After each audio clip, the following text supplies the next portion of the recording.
ભાઈ આ ગુજરાત છે, અહીંયા કોઈ ચમરબંધીને બક્ષવામાં આવે ના આવે, પોલીસની કામગીરી પર વારંવાર સવાલ તો થવાના જ. ખાસ કરીને અમદાવાદમાં કે જે શહેર એક સુરક્ષિત શહેર તરીકે પ્રખ્યાત હતું તે હવે જવાનો માટે પણ અસુરક્ષિત છે. કેમ? કારણ કે અમદાવાદમાં જાહેરમાં હોમગાર્ડ જવાનની હત્યા થઈ જાય છે. વધુ એકવાર અમદાવાદ પોલીસ ઊંઘતી ઝડપાય છે. નજીવી બાબતમાં એક રીઢો ગુનેગાર હોમગાર્ડ જવાનને છરીના ઘા ઝીકીને આરામથી ફરાર થઈ જાય છે. ચલો પકડાઈ તો ગયો, પણ એટલી હિંમત તો આવીને એ રીઢા ગુનેગારને હત્યા કરવાની જાહેરમાં. ત્યારે કેમ હોમગાર્ડ જવાનની જાહેરમાં હત્યા થઈ, આવો જણાવીએ.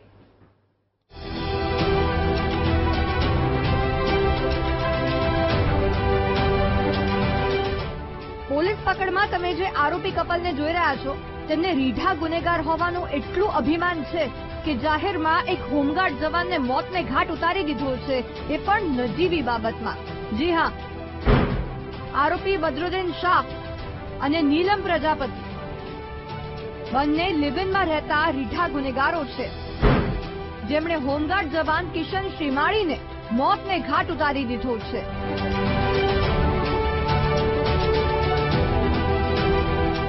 ઘટનાના સીસીટીવી ફૂટેજ સામે આવ્યા છે, જેમાં જોઈ શકાય છે કે કેવી રીતે બે બાઇક ચાલક આવે છે.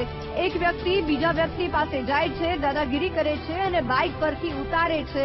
એની સાથે ઝપાઝપી કરે છે, પોતાની પાસે રહેલી છરી કાઢે છે અને એ જ છરી છે મર્ડર વેપન. આકસ્મિક બનાવ બનેલ છે.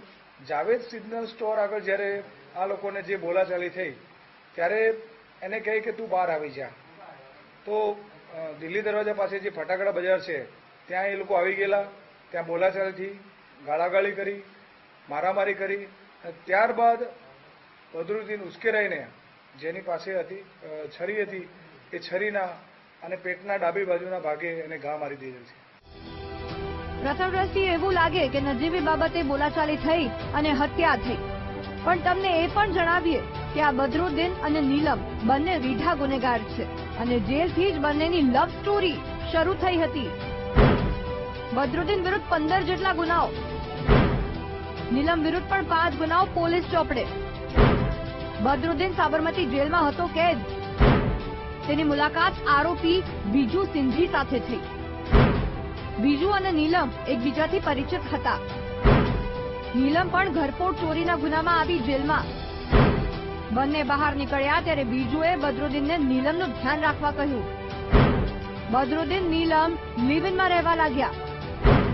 બંને આરોપી કપલ ભેગા ગુનાઓને અંજામ આપતા.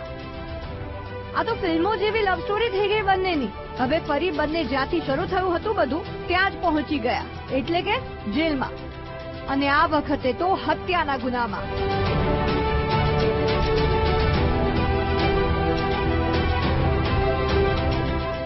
જોઈએ આગામી સમયમાં બંને વિરુદ્ધ કેવી કાર્યવાહી થાય છે.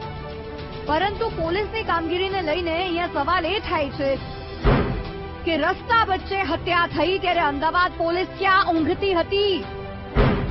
રીઢો ગુનેગાર છરી રાખીને ફરે તો પોલીસ કરે છે શું? જેલથી છૂટેલો ગુનેગાર હત્યાને અંજામ આપે, પોલીસનો ડર કેમ નથી? ગુનેગાર રીઢો છે તો પોલીસ વોચ ન રાખી શકે? અમદાવાદ પોલીસ પેટ્રોલિંગ જેવું કંઈ કરે છે ખરી?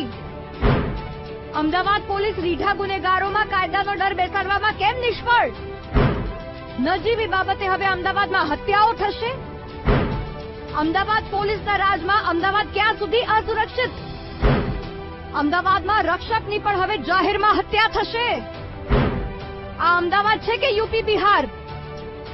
અમદાવાદ પોલીસનો વિશ્વાસ અમારે કેમ કરવો? આ સવાલ આજે અમદાવાદની જનતા પૂછી રહી છે. કારણ કે રક્ષકની જ હત્યા થતી હોય તો અમદાવાદની જનતાની શું રક્ષા થવાની? કેમેરામેન આશિષ ડોડિયા સાથે અનિતા પટણી, વીટીવી ન્યૂઝ, અમદાવાદ.